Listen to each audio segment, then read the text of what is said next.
Marxism is the science of the laws governing the development of nature and society, the science of revolution of the oppressed and exploited masses, the science of the victory of socialism in all countries, the science of building a communist society. First and foremost, principles of Marxism are dialectical materialism, historical materialism, labor theory of surplus value, the theory of alienation, and developing the principles governing the tactics of class struggle of the proletariat.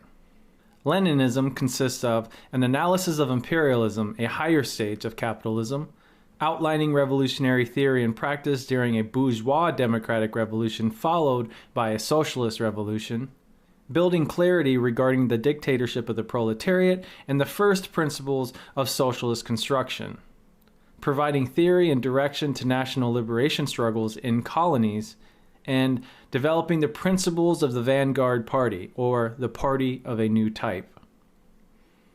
Maoism consists of the theory of contradiction, the theory of knowledge, the theory of new democracy, formulating the mass line, formalizing the revolutionary path for colonies and semi-colonies, the three magic weapons known as the Party, the People's Army, the United Front, the two-line struggle within a communist party, developing rectification campaigns, mainly criticism, self-criticism, developing further socialist construction according to local conditions, and continuing the revolution under socialism known as the Great Proletarian Cultural Revolution.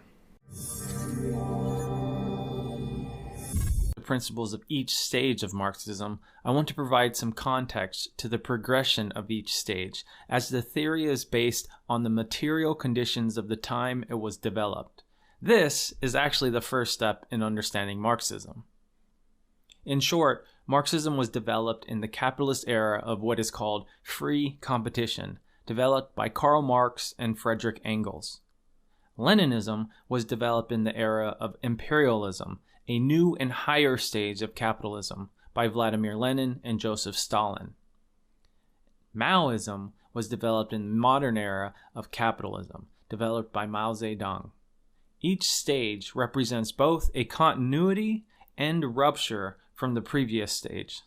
This means that some aspects of the previous stage were continued and developed further, while other parts were proven incorrect and therefore dropped. Marxists only keep the universal principles of each stage to be used in the next stage of development. Marxism is the science of the laws governing the development of nature and society, the science of revolution of the oppressed and exploited masses, the science of the victory of socialism in all countries, the science of building a communist society. First and foremost, in each stage of development, there has also been successful revolutions tied to them. Some theorists may refer to these points of history as world historical revolutions, meaning that these revolutions had a significant impact on the world, pushing the class struggle forward in qualitative leaps. For Marxism, the Paris Commune of 1871 proved to the world that the proletariat could indeed overthrow the bourgeoisie. For Leninism, the Russian October Revolution of 1917 proved to the world that a socialist state could be established and built upon. For Maoism and the Chinese Revolution of 1949, along with the Great Proletarian Cultural Revolution initiated in May of 1966, proved to the world that the class struggle continued under a socialist state and was the furthest development towards communism.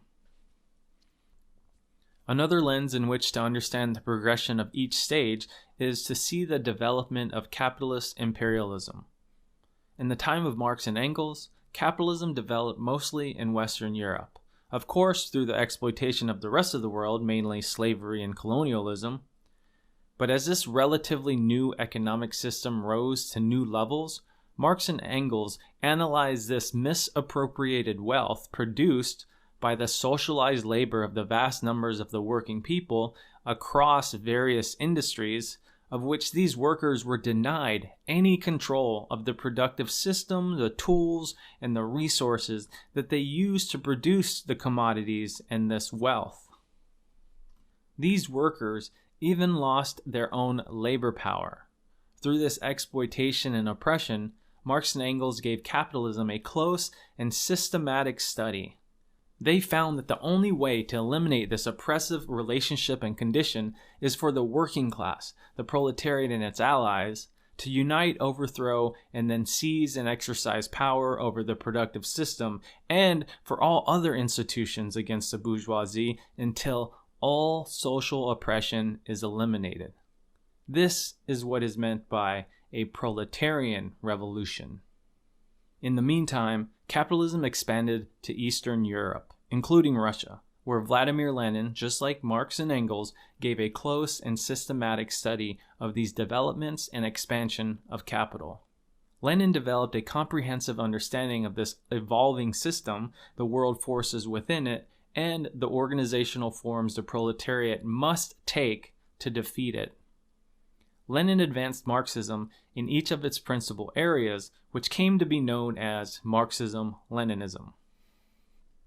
In China, Mao, also an apt student of Marx, Engels, Lenin, and Stalin, proved to be the Third World's most advanced revolutionary leader and Marxist-Leninist strategist. He expanded Marxist-Leninist theory to liberation struggles in the predominantly peasant Third World countries. Mao also expanded Marxist-Leninist theory in the area of continuing the class struggle under socialism, as well as applying the mass line to revolutionary struggle and maintaining the working class integrity of the Revolutionary Party and the socialist state. Essentially, Mao was fighting back against revisionism. His contributions led to the development of Marxism Leninism Maoism. So, let's go over the principles of each stage of Marxism. Marxism is the science of the laws governing the development of nature and society, the science of revolution of the oppressed and exploited masses, the science of the victory of socialism in all countries, the science of building a communist society. First and foremost, there's another component to this progression I need to clarify. Karl Marx wasn't a Marxist, as it didn't really exist until either later on in his life or even afterwards. Some claim that Marxism didn't really exist until Lenin's time. This is because there was a struggle between various groups in defining Marxism. There was a shallow understanding of Marxism until theorists, writers, organizers, philosophers over time settled the question, formalizing the concepts and principles of Marxism. Then, Vladimir Lenin wasn't a Leninist. He identified as a Marxist. Marxism Leninism wasn't formalized until several years after Lenin's death. Joseph Stalin wrote a book in 1924 after Lenin died called Foundations of Leninism, helping to conceptualize the principles. But of course, there was a struggle over defining Leninism. This struggle wasn't settled until the Chinese Communist Party in the 1930s published an article declaring "Long live Marxism-Leninism," where they actually put the theory into practice, testing it out and confirming its principles. And of course, Mao Zedong didn't call himself a Maoist, but a Marxist-Leninist. Towards the end of Mao's life, various groups around the world began to use the term Marxist-Leninist Mao Zedong thought. And again, there was a struggle over the confirmation of this next stage of Marxism. But in the 1990s, the Communist Party of Peru published a statement declaring "Long live Marxism-Leninism Maoism" after they put the theory to practice, confirming the principles of Maoism as the next and higher stage of Marxism. Marxism is the science of the laws governing the development of nature and society, the science of revolution of the oppressed and exploited masses, the science of the victory of socialism in all countries, the science of building a communist society. First and foremost,